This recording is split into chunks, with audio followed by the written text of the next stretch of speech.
Horror is a weird genre.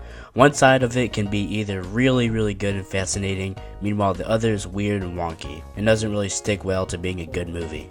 Although last year in 2024, Sony Pictures released one of the worst movie abomination called Tarot.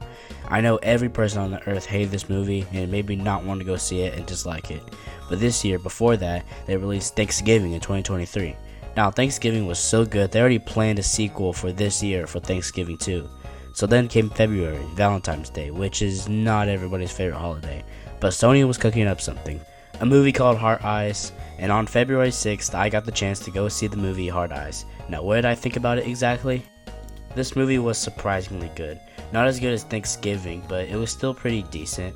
I think Sony Pictures have a reputation for making good holiday horror movies, as this movie was so well for sticking to the Valentine's theme and doing its killer so good.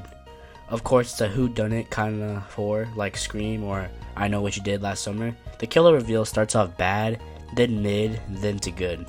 Of course, I won't go into spoilers, but I will say the kills from Heart Eyes Killer are so brutal, especially that opening act. Every kill in this movie was memorable. The opening act, the drive-through theater scene, and the closing act too.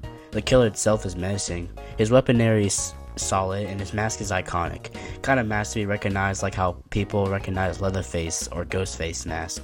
Also, another good thing about this film is they did so well balancing the horror and romance trope of this movie.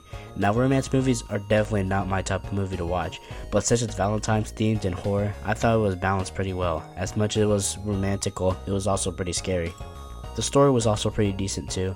I thought it was done well too. Its pacing as well didn't take too fast or slow to get to a point. Obviously, its character development is good, with the two main characters developing a relationship in the movie, which is something the movie accomplished for a Valentine's movie. It wasn't boring or dragging, it was fun and good to sit through.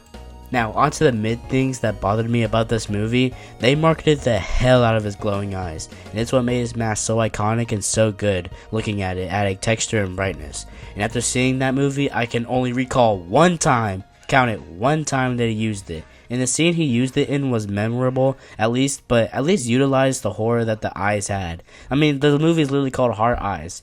I can know the mask looks like it has hearts in it, but it just looks like some glued heart glasses onto a piece of skin, which, don't get me wrong, is horrifying and decent mask, but personally, I prefer the glowing eyes look.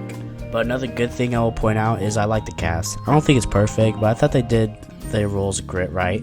Some people I noticed though, like Mason Gooding from Scream and Devon Sawa from the Chucky series. One last good thing I remember about it, it was funny sometimes. Of course, this movie is not a comedy, obviously, horror, but I did find myself laughing sometimes. Motive for the killer is just generic normal motive, which it really doesn't go deep into. Runtime was felt like those short horror films that you watch on YouTube for free. And that's all the mid things about the movie that bugged me. Other than that, it was an enjoyable horror movie, and I will give it a 6 out of 10. I feel like if you did enjoy Thanksgiving last year, you will have a fun time with this movie. Anyway, that's it for this review. See you in the next review, which is something I'm going to cover. Bye, everyone.